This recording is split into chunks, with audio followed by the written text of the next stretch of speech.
Okay, last video. Remember that there's 3 op amps here, 1, 2, 3, and we explained that this op amp is used to adjust the current voltage, and this one is made to adjust the current. But why is there a 3rd op amp? Why do you need 3? I don't understand. So let's take a look at the circuit. Let's see here, zoom down.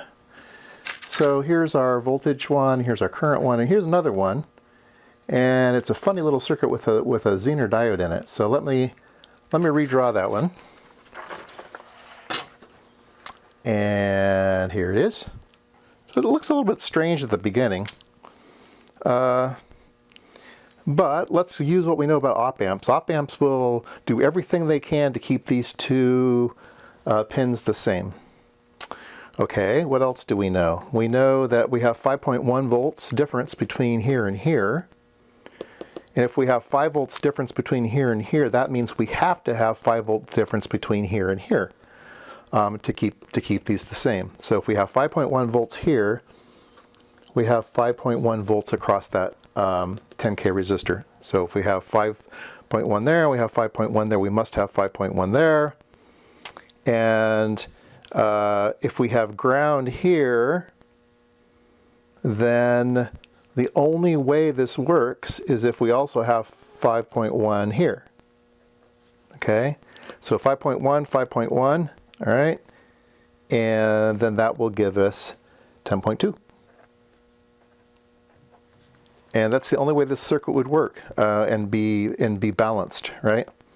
So there also has to be 5.1 across that one too to get this whole thing to work. So, yeah.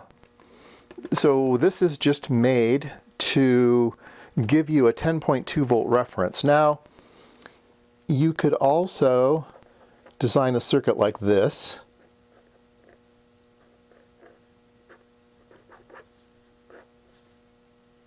And this will do the exact same thing.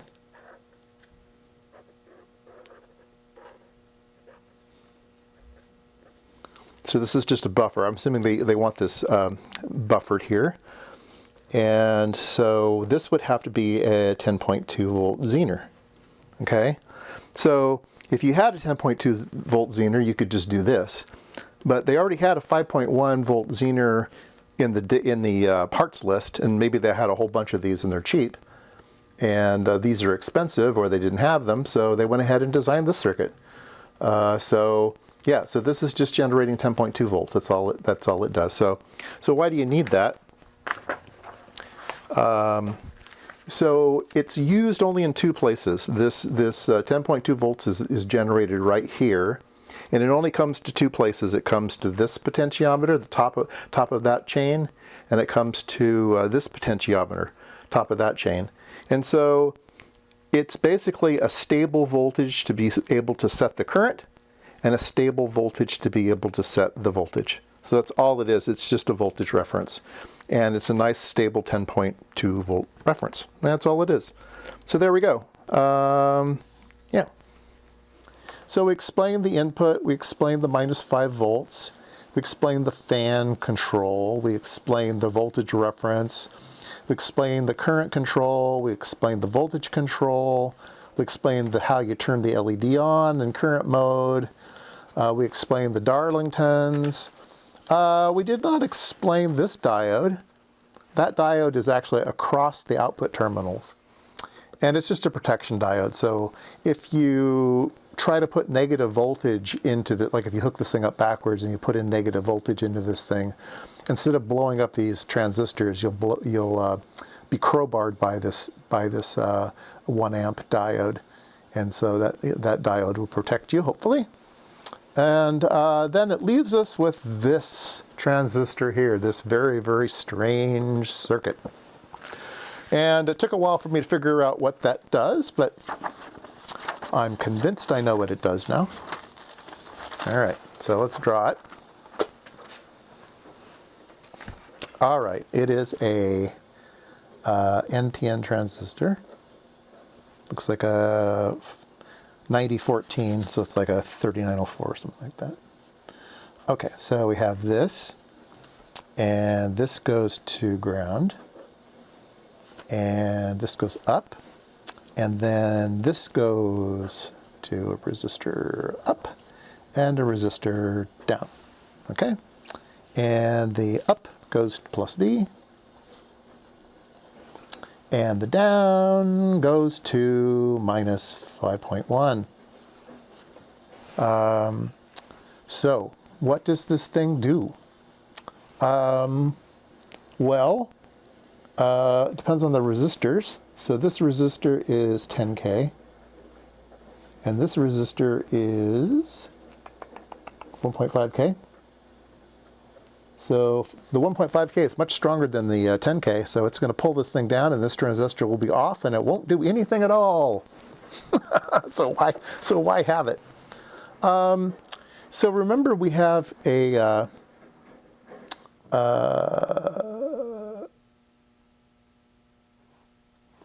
let's see. Do I want to redraw it? Let's see if I can redraw it right here on this page.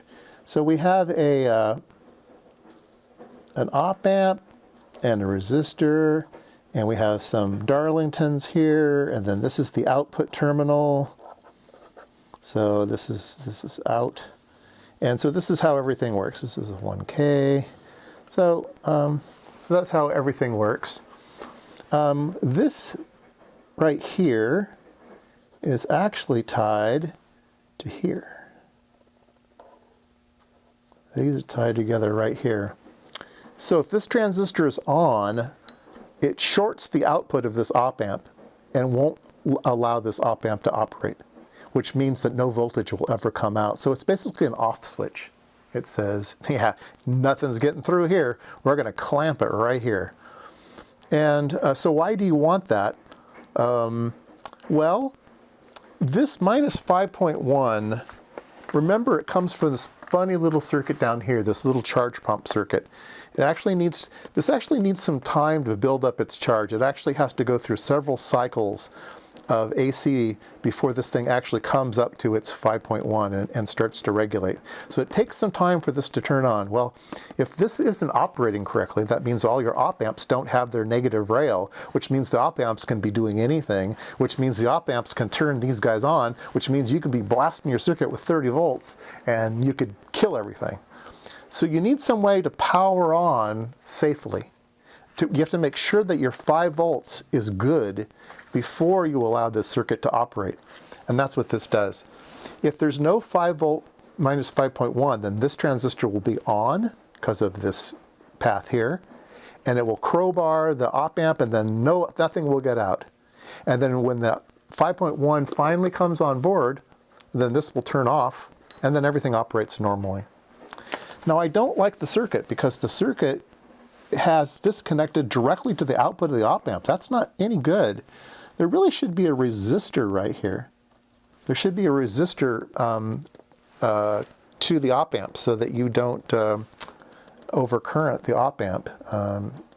So I'm not sure how these op amps are designed inside and how they treat short circuits and stuff, but that just seems like a really, really bad idea. So I would put an extra resistor here. Maybe you should tie it on this side of the resistor. Maybe that's what the guy was thinking, but he put it on the wrong side. I don't know. Anyway, it really has to have a resistance in there. But anyway, that's what this circuit does. So now we've explained everything. We've explained a couple other good things I guess we have to talk about. There's this capacitor here. What's that capacitor do? That capacitor is in the kind of the feedback loop for the comparator. So if that comparator is right on the edge, it might be whacking up and down and might cause some badness. And you want to slow that down or basically add hysteresis. And so this little capacitor here adds hysteresis to the comparator. So the current control doesn't whack on and off and start to oscillate. So that's what that one does. Let's see, we talked about all that. There's a resistor here that we haven't talked about. That's this one right here. And that one adjusts to 0. So when you turn the voltage control all the way counterclockwise, you want the output to be 0. And there can be some offsets and stuff that cause it not to be 0.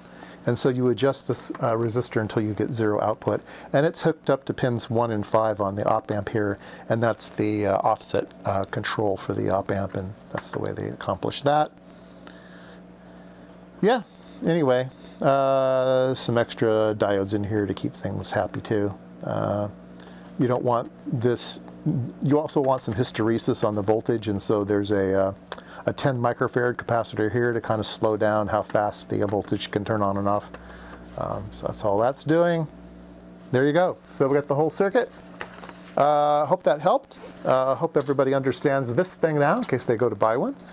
And it's, I think, a good learning exercise for lots of circuits that you'll see in lots of different types of power supplies. All power supplies are pretty basically the same, but linear power supplies. So anyway, I hope that helped.